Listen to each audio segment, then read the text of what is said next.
Maine Knows How. Brought to you by A&G Shooting, Modern Woodmen of America, Mainly Handrails, Pine Grove Programs, Digital Spirit Media, and J.W. Parks Golf Course. Maine Knows How. Welcome to the August edition of Maine Knows How. Who am I? I'm Andrew Caller. I'm the executive producer of this program. And I don't know what happened, but somehow my good friend has betrayed me, has dragged me out from behind the producer's table, and has told me I need to sit in this chair today. So what is this all about, Bob? Well, Mr. Corbett, which is normally in that chair, has family obligations, and then in August in Maine, summers goes quick, and he just couldn't make it. He would love to have, but he couldn't make it. So we couldn't find anybody else anywhere. So you were the only person left. So this is where we are. But we're glad you're here. Bob, why don't you tell our friends out there, how did you and I get connected, and what are some of the escapades that we've been through together? Oh, we've been through a lot of stuff. I met Andy a long time ago, maybe 40 years ago, maybe longer. And he was more of a part of this lodge than anybody I know. We struggled to make a living here. He had a TV show, put commercials on for nothing, supported me with all different kinds of people, from Harry Vanderwide to George Smith to so many people. And we had ads that played all over the United States. We had cutting edge business cards that nobody even knew what we were talking about for 4 years. And everybody else was passing out business cards. We're passing out about CD business cards. And here, take this home, which really sold a lot of trips. So thank you very much. We had so much fun doing the television shows. You know, Harry coming up here doing Northeast Journal, tramping around, rabbit hunting, fishing adventures. I'll never forget the time. One of your favorite stories is when Harry caught the rock on the fly rod. He did. I still have it up on the counter, and I was showing somebody the other day. They laughed and laughed. He fought that rock beautiful. I mean, it was all over the place. And he was telling a story about how this fish was fighting, and he looks down and there's a rock. He was nymphing, and that little rock went in a hole, and it was in the current doing this. And he took it off and threw it back. I said, oh, no. I grabbed that rock, and I tossed it up. Even going to the shows later on, the Sportsman show in Augusta, I would bring that rock, and he'd go by. I'd throw it up in the air and catch it. He'd get away from me. Boy, you know, the thing that I loved, and I think anyone that watched Northeast Journal would agree with me, was Harry's laugh. Yeah. You could hear that at the Sportsman show, on television. He loved living life large, and he loved the outdoors, and he had such a passion for the people in the outdoors. And it was an absolute honor to produce his program. I produced that show for 17 years. Right. And then, of course, you know, we did Wildfire. Right. With George Smith and Harry. And, geez, that ran on public television for a dozen years. And had a great following there. George was another fun one to hang out and be with. And then we did the Maine Outdoorsman. I was honored yesterday. I was working with a young man, a tree cutter, came to my property, and we went to lunch, and I was talking about the television shows, and he goes, when I was a kid, he said, I couldn't wait for Sunday mornings to watch those outdoor shows. Exactly. And that struck me, and I began to think later on in the day, and I asked him how old he was, because how was he a kid when I'm producing these TV shows?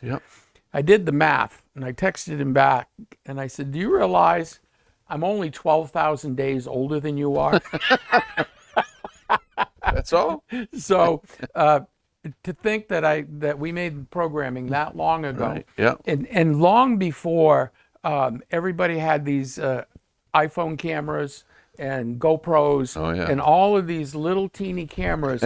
We're tromping through the woods with, I remember when I started, we were going through the woods. I had a tape deck bag with a strap that you'd put the tape in and a cable that went to a camera. Oh, I remember. And then years later, though, we got to the big beta cams, and I carried those all over. We had so much fun.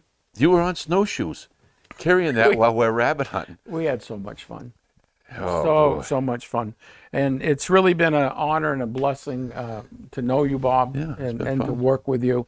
I'm not really key on what we're doing here today. This is not my place to be. We thank you. You know what's happened with the program. I've had the honor to serve alongside him from the very beginning of working along in this program, and it's been wonderful. Well, that's enough about us and our relationship. What about the lobster bake? How'd it go? Oh, it was tremendous lobster bake. We had so much fun, and there was so many nice people there. It was a great time.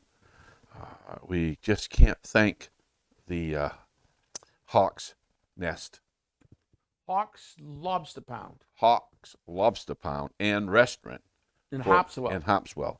Those boys. Very good lobsters. Yeah. They were so good. You know, And these those gentlemen are nice. yeah, these folks are good. You know, when you're feeding the crowd that we were feeding, what did we have? How many people? 80. We had 80 people that all wanted lobsters. And these guys pooled out with all their contacts in the lobster business in the Harpswell area. And I don't know, there were 6 to 10 different boats that all chipped in and provided lobsters, packed them all up for us so that we could have them, and they were fresh and they were good. So to get that right, they are Hawks Lobster in Hopswell, and they have a restaurant. Absolutely. And please go there. Yeah. Support these guys. Right. They support us. That And thank supports them these for veterans. supporting the program. Yep. Yeah, Absolutely. That's awesome. Can't say enough good stuff.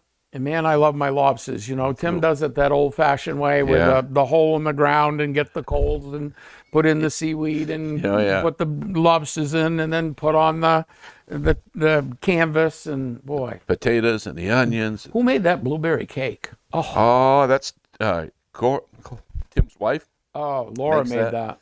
That was Blueberry killer. buckle. Killer. World class. And I actually picked those blueberries. And the people at the auction, it's really fun. If you get a chance next year, you want to come to help support the program, it is a fun time. I mean, when you're getting bids of $175 for a $25 fishing pole, just because people want to give and be supportive, it can be a lot of laughs and a lot of fun. People are buying stuff, and they would bid $500, and then they donate it back so it could be auctioned again. Right. So, excuse me, I need to ignore that phone. It happens in today's world. Oh boy, I bet $100 on an apple pie. I know, $100 on an apple pie, and everybody just enjoyed the heck out of it. All right, so we're out of lobster bake, and we don't have any events in August that the program's doing, but you're still working up at the lodge. Oh, it was Are still. you guys on vacation? You're on vacation all of August, right? No. We still have bass fishermen going out with Paul Violette Yeah, in his kayaks yeah. and going fishing and doing that. Yeah. And we have veterans that have been coming to help bear baiting. They're helping this year. Yes, guys, people have been coming to go and help put the barrels out, cut tree stands, get them in there. Well, and cut the trails I and- was being 100% sarcastic when I say you're doing nothing in August, because Right. where my mind was going is that I'm not a big fan of August. It's too darn hot for me. And I know that you guys are humping bait into the woods to get ready for bear hunters, and it's a lot of work. That's wonderful. These guys are helping. It's not me so much. It's Jeff Liskowacki and his wife and Wyatt and those people. They're the ones that doing most of it. Yeah. Yep. That's a lot of work. Oh, What do you think? Why is that so popular for veterans to want to be part of? Why the bear hunt? they just love it. And then They can go and sit. They don't have to run around all over the woods and hope that a bear comes there. But it's the anticipation of one coming. The mystic of the bear. Yeah, and he is quite a unique character, you know. And then other things come. Yeah. And then you have all kinds of adventures. We have just no bear came, but adventures that happened that wasn't a bear. Yeah. But it could have been. Yeah. It really makes them nervous. There's something about when you've had a bear come into the bait, a big bear, maybe you don't have a shot, and that bear leaves. Right. And now you need to get down at dusk and walk out that trail. Right. That's in the back of your mind. I just want to touch upon control of black bear is a very important thing that we do here in the state of Maine. These bears take a lot of fawns. They right? sure do. They consume a lot of deer bears. fawns. Yep, absolutely. Yeah. They're one of the biggest killer fawns there is. Yeah, and if we Except just let them go, you would not have the deer population that you have today. So if you know a bear hunter out there, or somebody says that they're bear hunting, maybe not diss their sport. Maybe thank them instead, because you're going to have good deer hunting opportunity. Absolutely. So, Absolutely. Hey, we've got a guest coming up. We do, and a nice guest too. Yeah? Yep. Absolutely. I think we've had him on here before. We might have. Yeah, he's, I remember I don't know, there's something, he likes short guns. And he likes following tracks in the ground. Yeah. He likes to do a whole lot of walking. And he's got like a history of some really fine whitetails that he's harvested over the years. And they are in premium bear country. Oh. These guys got it going on. I mean, they run a couple hundred baits. A couple hundred baits? 100 baits. You know how much work that is? How many? Well, how do you find that many donuts? Well, you have to buy them by a tractor trailer load. Tractor trailer Loads. Loads. Carry them, lug them, cut, stack. But it ain't all donuts, right, Bob? There's all kinds of different stuff. Well, like the bait is the bait. Yeah. You still got to carry it. Yeah. You still got to buy it and store it and stack it and permit it. Set it out. Right. Season's over. Clean it all up. Build all the stands. Cut all the trails. Flag them. I mean, the work goes on and on. So, but the joy that a hunter gets being part of that process, and I love that we have program guides, not just going in and doing the sit. Right. They're actually being part of it. So you have purpose and you're invested. Right. And when you get the bait and do all of it, and then you harvest a bear, right. Man, that's amazing.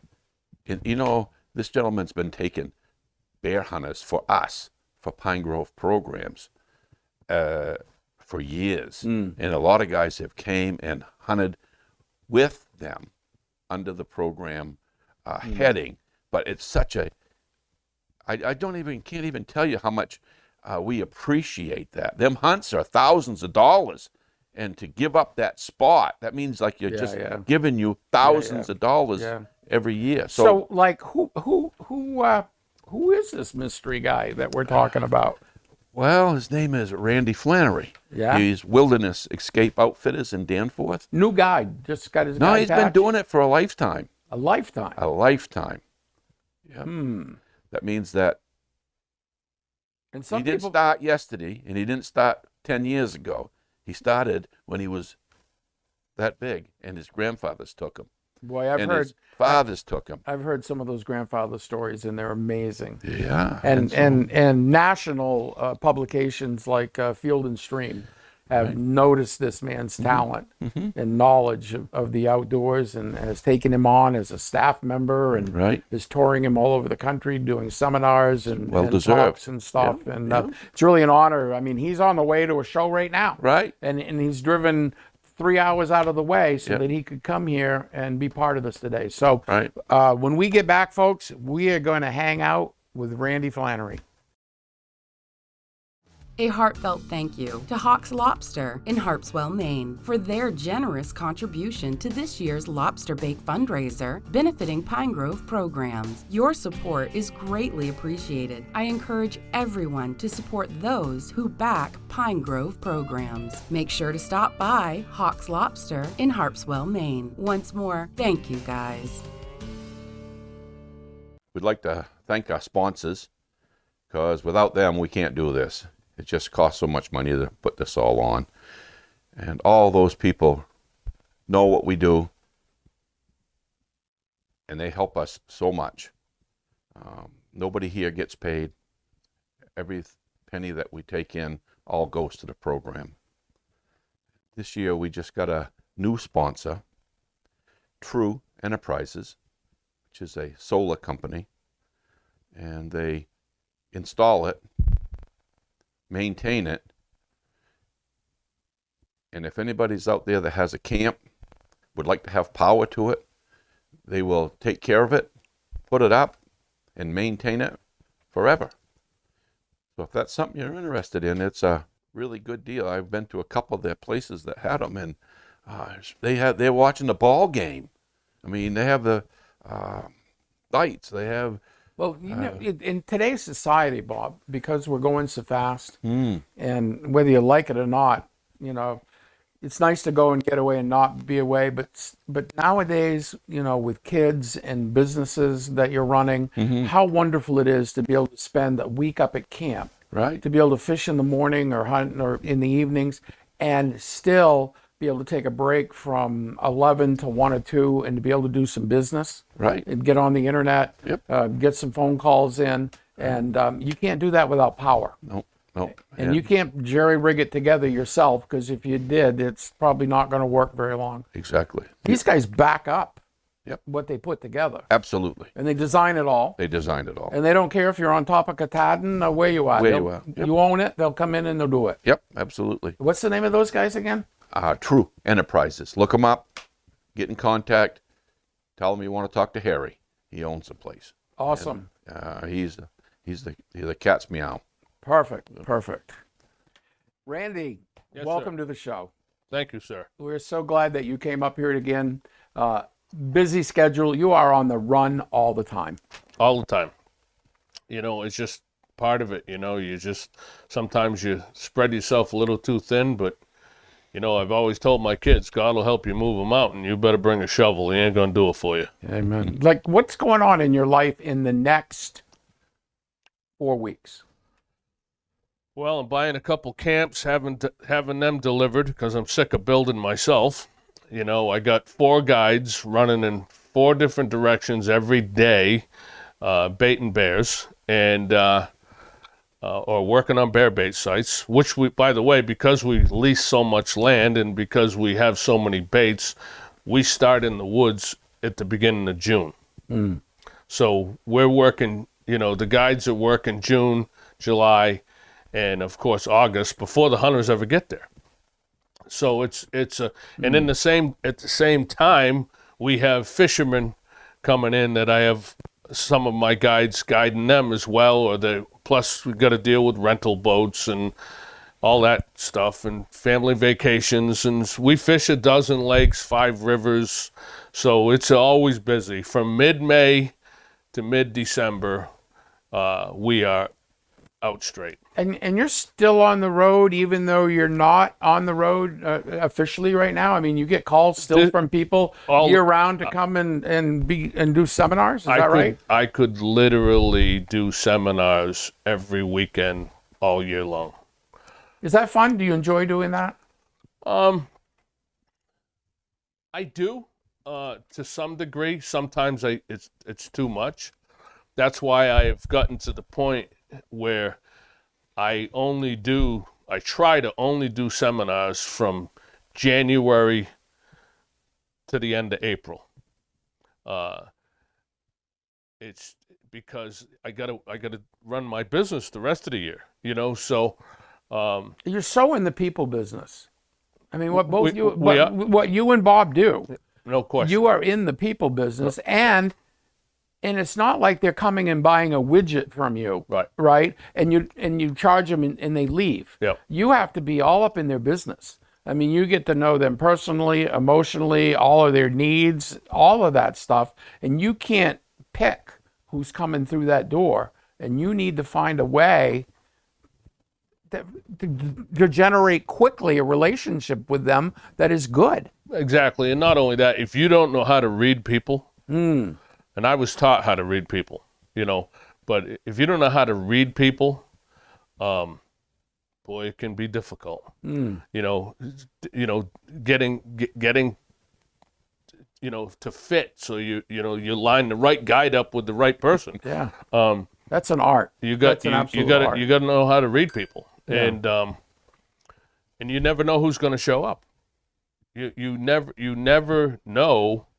They read about you in a magazine, or they meet you at the sportsman show, and then we had a group one time pulling the yard. It was 3 van loads of people, and they were the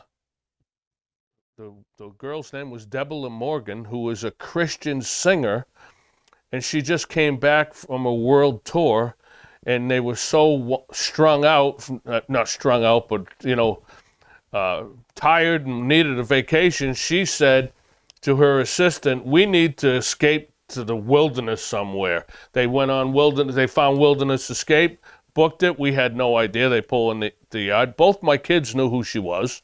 You never know who's going to show up. You know what? I'm going to tap right into that because you know me. That really was a divine appointment. No question. One thing that I am so proud of is my 2 brothers here. Both have a relationship with Jesus Christ. It is very important to all of us. And to have brothers and sisters that get to come into your lodge or have those divine appointments and be able to recognize them, to be able to be out in God's creation and recognize that He made this, it is so complex and so awesome, is just a wonderful thing. And we get to share that above and beyond all the hunting and fishing. No question. And it's just like, Bob and I have been friends since we were young.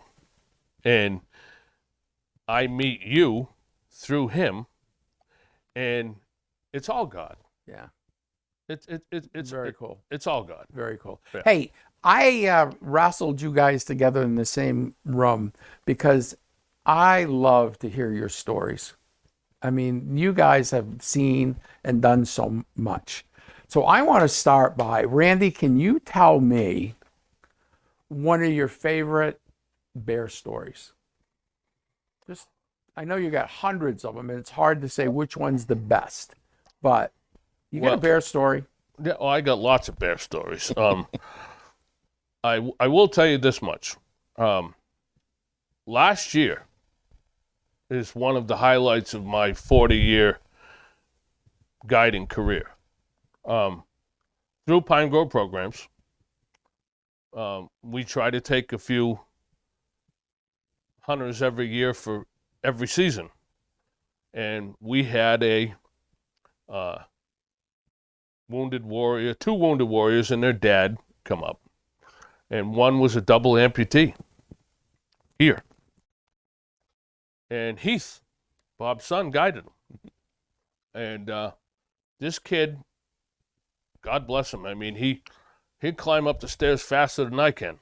And up the ladder, all hands, all arms, wanted to pull his bear out of the woods with a jet slit with his hands. Oh man! You talk about humbling, and he shot a beautiful bear with us, and so did his brother. Now think about the father, who has 2 sons that are both wounded warriors. Combat veterans, and the father was basically along for the trip.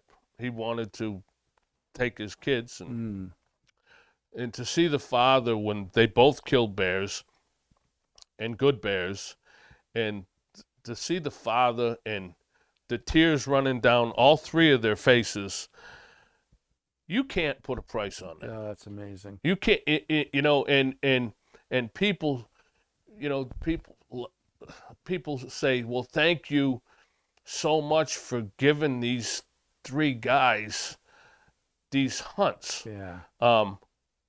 You've already been thanked. No, you know, we're the ones that are blessed. Do you go like, I get to do this? Yeah, yeah, I get to do this? yeah, yeah. Because it ain't about the money. Yeah. If it was Yeah, about the money, Bob and I wouldn't do this for a living. No, I mean that, You know? it's the same way, you know, when you work in ministry and you're mentoring people, Yeah.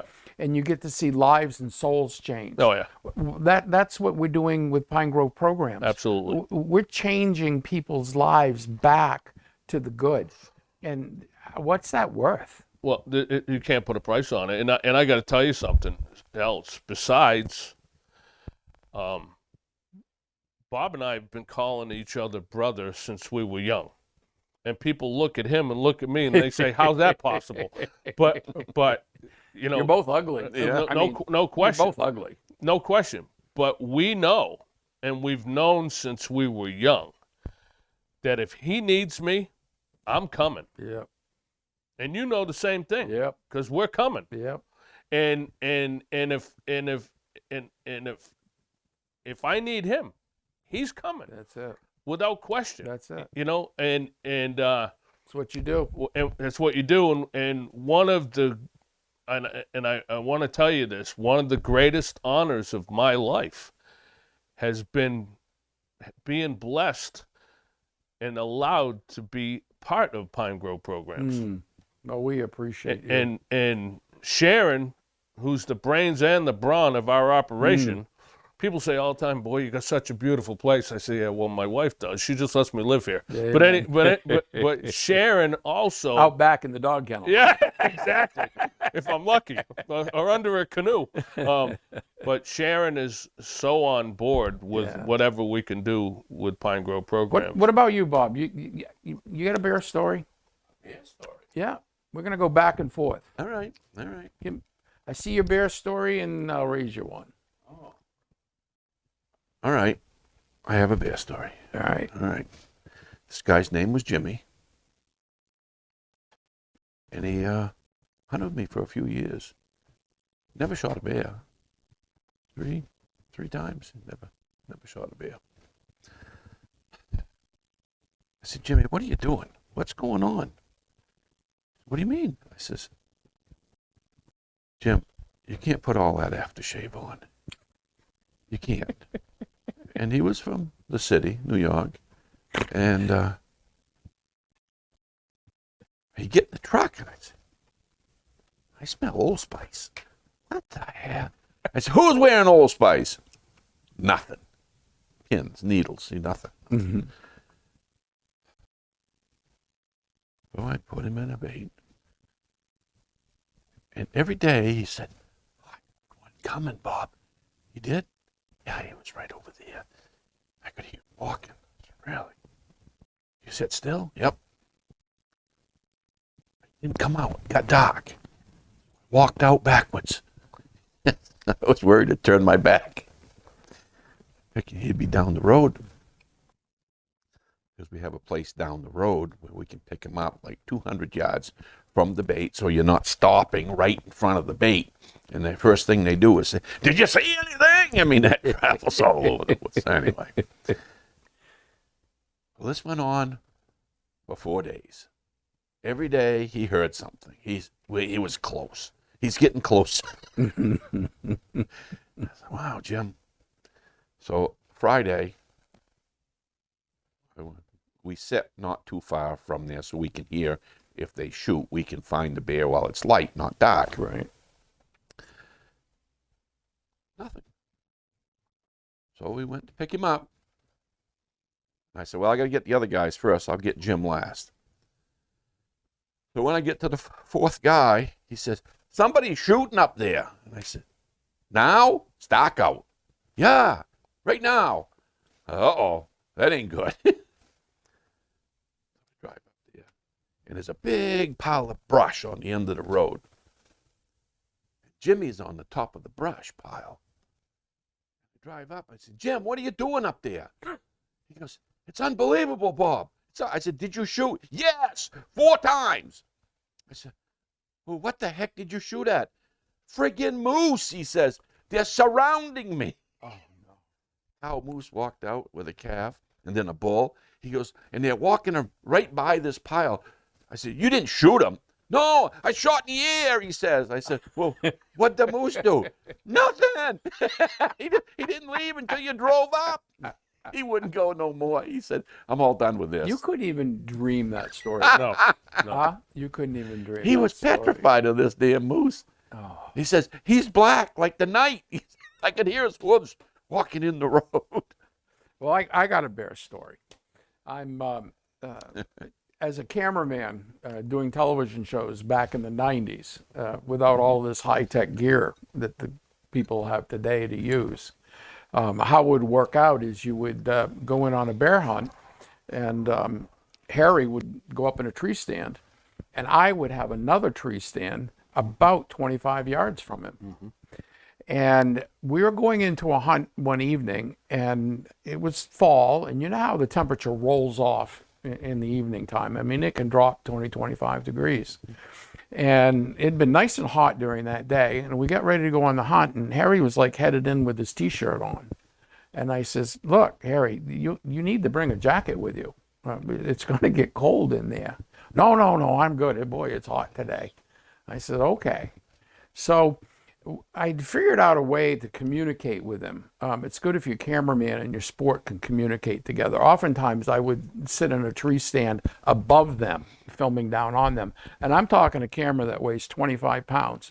If you think you're a good hunter, you have to even be a better hunter if you're a cameraman hunter. Because you know how still you have to sit and how you can't move and your scent control. I had to be better than that because now there's 2 men in 1 or 2 trees, right? So I figured out, I put a microphone on me and a microphone on him, and I gave him an earbud so I could talk in the microphone and he could hear me if something was going on.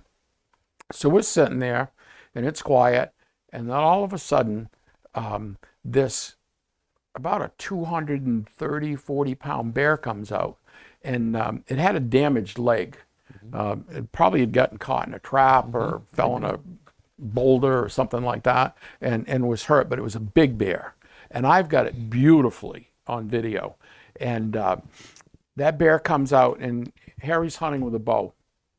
And he pulls back, but he was so cold because the temperature dropped 20 degrees that literally he was shaking like this.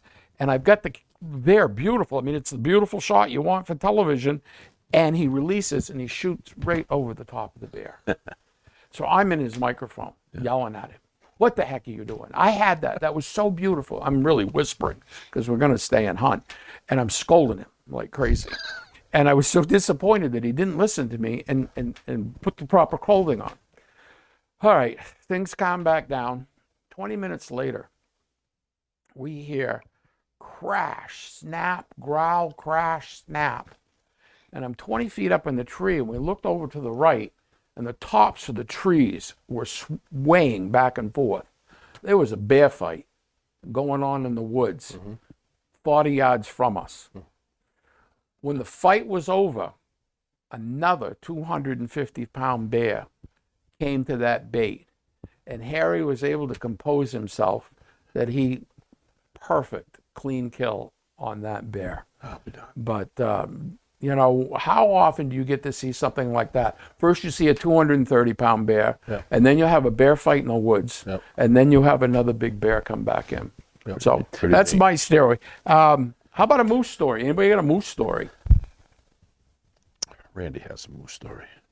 You got one too, I know about. In the mud. My favorite moose story. My son Scott, we were zone 11, which is where we live, and Scott got the permit, and we do a lot of scouting. And I called this moose in took me took me a little over 3 hours to call it in. He came in from well over 1.25 miles. And he was right on the shore of Bascahegan Lake. And we were inland between 1.25 miles, 1.5 miles. And he started coming in, and then we had another moose. The first moose was, we could just faintly hear him.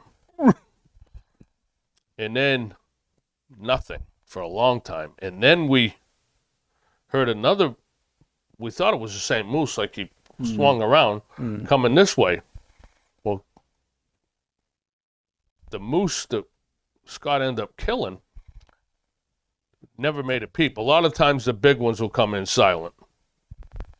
And my problem with, I'm not a sitter, okay? Tracker stalker. Tracker stalker, okay? And the longest I ever sit in the woods is I have to discipline myself when I'm guiding moose hunters that I am going to stay in that spot and call for at least 3 hours. It's the longest 3 days of my life, okay? I'm the opposite. I just love that. I can sit and stay all day long. And that's fine. It just ain't for me. So unbeknownst to us, it was another bull that was coming in, and the moose that we ended up getting came in silent, and we heard a crashing and thrashing because he ran that other bull off.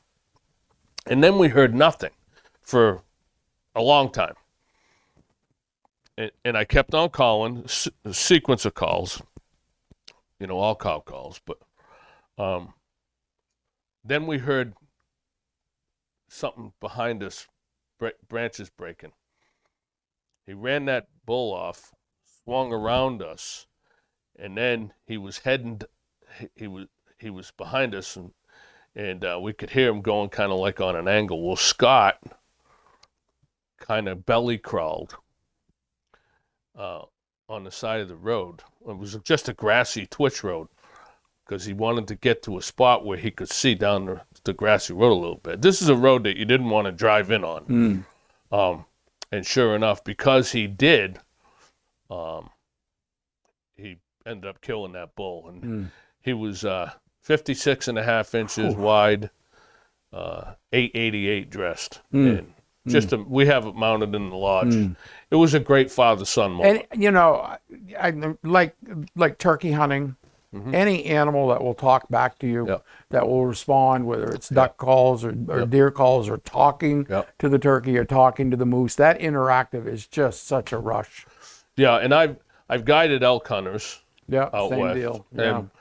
And I've guided moose hunters most of my life. I've always said that guiding elk and moose hunters is turkey hunting on steroids. Oh yeah, absolutely. Yeah. Bob, you've got a story that about a moose that I remember that you guys came across that was stuck in the mud. Can you tell that story? I can. And it was during rabbit season. We weren't moose hunting, we were rabbit hunting. And this cow walked up the brook and sunk right in the mud to her neck. Right? Just her back, and her head was stuck out. Were you like riding down the trail when you saw this? Snowmobile trail. You're going down the trail in a snowmobile? Yeah. And then said, what the heck? And it was a road you could have drove on, but where we were going, I needed a snowmobile. Right. It was a woods road that had been plowed. So obviously not everything's frozen solid. Right. It's a stream that was a spring. Yeah. So it's soft. Yeah. And it had been melting. And this cow was stuck in there. And she had been there long enough that her breath had melted all the snow where her face was. And she tried to get up, but she couldn't get her feet back underneath her. Yeah. She would just, pull it out, and then had no place to put it. And she got so exhausted that she couldn't move. Wow. So we walked right up to her. I said, well, don't get too close. We don't want to get her all panicked up. She tried to get out, even lose more because she was pretty tired. She kept doing this. So we went and got a rope and a couple ropes, and we got them around her, which was difficult, around her chest, up here, high, so we could pull her up on the side. What were you pulling her with? A rope and block and tackle around a tree. Pulled it like this and got her out of the mud. And then even when we got her front out of the mud, she didn't have the energy anymore to stand up. She'd just get on her front legs and try to get up. And we filmed all this. I have it all on film. Finally, we got her out, and she would just lay there and pant and pant and pant. I said, we got to get out of here and let her get her strength back. And we had down. Yep, calm down. Calm We had down. to call the warden and told him where it was and what we were doing. And he said, I'll come over. And he came over, and I cut some pine boughs and put them over her head. Oh, yeah. So her eyes wouldn't dry out from just laying there. And and we went back the next day, and she didn't make it. Oh. She had died. So there was a family in the area, and But that goes back to what we were talking about, caring for the wildlife that we hunt and fish. well, it was an animal that was in Yeah. desperate need for help, but Yeah. she had exhausted herself so much that she just couldn't recover. Yeah. And the gentleman, there's a fellow in the neighborhood that needed meat. The warden service was good enough to donate it to them. Yeah. So that was really good. But That was awesome. It was sad, Yep. but we filmed all that. Yeah. A lot of times moose get so stressed Yeah. from a bad situation that they're not going to recover from it. Yeah. Yeah. Yeah. The same thing. Getting caught in a barbed wire fence, or that's killed many a moose. Yeah. Just because of the stress. A lot of people don't realize how many natural tragedies happen to animals that have nothing to do with humans. No, exactly. that they get themselves into. Exactly. You've got another story about, well, Maybe. on the way up here to the lodge, you go around Wyman Lake, and you tell a story of a moose that was being chased through the woods by an animal that ran off the cliff Yeah. and fell into the road. Fell right in the road, killed him dead. Right into the road. So this moose is running through the woods trying to get away from something, and all of a sudden it's airborne, and boom, it's over a cliff. We come around the corner, laying in the road. Thank you for tuning in. Maine Knows How. We'll see you next month. Hey, listen, like us, right? We all like us. Give us some thumbs up. Tell some friends about it. The more people that watch this makes our sponsors very happy. And to make this all happen, we have to have sponsors. And we appreciate you tuning in. See you next month. Maine Knows How. Brought to you by A&G Shooting, Modern Woodmen of America, Mainly Handrails, Pine Grove Programs, and J.W. Parks Golf Course. Digital Spirit Media. Maine Knows How.